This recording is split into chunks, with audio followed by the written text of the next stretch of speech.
আসসালামু আলাইকুম মাই Bangla video YouTube চ্যানেলের পক্ষ থেকে সকলকে অভিনন্দন। আশা করি সকলে ভালো আছেন। তো আজকে আপনাদের মাঝে কিছু গুরুত্বপূর্ণ বিষয় নিয়ে আলোচনা করব, কারণ ইতিমধ্যেই আমাদের এমএম হ্যাচারির কাছে বিভিন্ন জায়গা থেকে অনেকেই এই দেশি মুরগির বাচ্চা আমাদের কাছে অর্ডার করেছেন। সবাইকেই কিন্তু আমরা আমাদের এমএম হ্যাচারি থেকে আস্তে আস্তে মোটামুটি ভাবে যারা অর্ডার করেছে তাদের অর্ডার গুলো দেওয়ার জন্য আমরা চেষ্টা করতেছি এবং কি দিয়ে যাচ্ছি। তো দেখেন এই যে এখানে কিন্তু আজকে একটি হ্যাচিং হচ্ছে, কারণ আমাদের কাছে বাংলাদেশের বিভিন্ন জেলা থেকে মোটামুটি বেশ কিছু অর্ডার করেছে।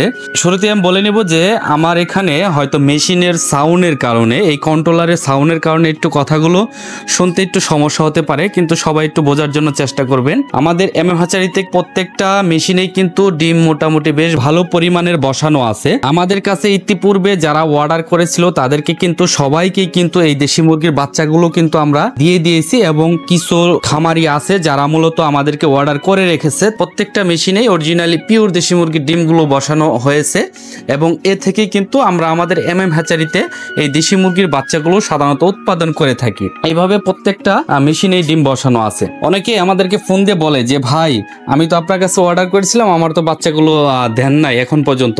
যারা মূলত এই দেশি মুরগির বাচ্চাগুলো অনেক আগে অর্ডার করেছিল তাদের বাচ্চাগুলো আমরা অলরেডি দিয়ে ফেলেছি, এবং যারা কয়েকদিন আগে যারা অর্ডার করেছে তাদের সকল বাচ্চাগুলো অলরেডি আমরা দিয়ে দিব খুব দ্রুত। আজকেও কিন্তু আমরা টোটাল 1600 পিস এই দেশি মুরগির বাচ্চা আমরা ডেলিভারি করেছি। এই যে এখানে দেখেন, এই যে অরিজিনাল পিওর দেশি মুরগির বাচ্চাগুলো এই যে ফুটে বের হচ্ছে, আপনারা দেখতে পাচ্ছেন। এই বাচ্চাগুলো এই যে এই মাত্রই কিন্তু ফুটে বের হয়েছে। এই হ্যাচিং এ যে ডিমগুলো দেওয়া হয়েছে এই বাচ্চাগুলো কিন্তু আজকে রাত্রে ভিতরে ফুটে বের হবে। এই যে আমি আপনাদেরকে একটু দেখাই, দেখেন ডিম থেকে কিভাবে বাচ্চাগুলো ফুটে বের হয়। দেখেন এই যে সুন্দর করে, দেখেন এই যে ফাটা করে রেখেছে।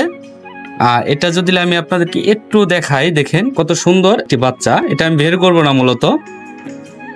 তো যারা মূলত অরিজিনালি পিওর দেশি মুরগির বাচ্চা সংগ্রহ করতে চান তারা অবশ্যই আমাদের স্ক্রিনে দেওয়া নাম্বারে আপনারা যোগাযোগ করে থাকবেন। আপনারা আমাদের কাছ থেকে অরিজিনালি পিওর দেশি মুরগির বাচ্চাটা আমাদের কাছ থেকে আপনারা নিতে পারবেন। এই ডিমটা থেকে কিন্তু বাচ্চাটা এই যে দেখেন শুকাই যাইতেছে।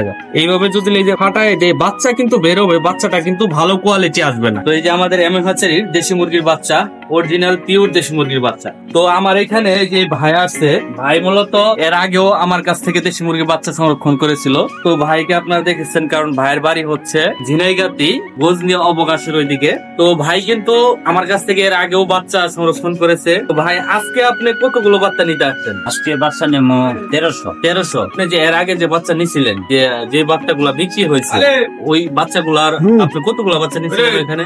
এর আগে বাচ্চা নিয়েছিলাম 1150। 1150? ওইগুলো তো বিক্রি হয়েছে সবগুলা? হ্যাঁ, বিক্রি হয়ে গেছে। তো মূলত হচ্ছে আমাদেরকে অনেকে প্রশ্ন করে যে ভাই, আপনার কাছ থেকে দেশি মুরগির বাচ্চা নিলে অরিজিনাল কি দেশি মুরগি হবে কিনা? আপনি যে আমার কাছ থেকে টোটাল প্রায় মনে হয় 3 বার এরকম নিছেন না? হ্যাঁ, এবার 4 বার। এটা নিয়ে 4 বার হবে। তো যে 4 বার যে আমাদের কাছ থেকে বাচ্চা নিছেন, আমাদের কাছ থেকে দেশি মুরগির বাচ্চাটা আপনারা পাইছেন? হ্যাঁ, সব অরিজিনাল দেশি দেই ভাবে। হ্যাঁ, যে আমরা বাচ্চাগুলা যে দেই, নাবিকাসা দুর্বল বাচ্চা, এগুলো তো আমরা রেখে দেই। হ্যাঁ, ওটা বাইসে রাখিয়ে দেন আপনারা। হ্যাঁ, কারণ অনেকে বলে যে ভাই, আমি আপনার কাছে টাকা পাঠায় দিব, আপনি কি ভালো বাচ্চাটা দিবেন কিনা? আসলে আমাদের মূলত দরকার হচ্ছে খামারি। খামারি যদি ভালো জিনিস পায় তাহলে ওই খামারি লাভবান হবে এবং পরবর্তীতে আমাদেরকে নক দিবে।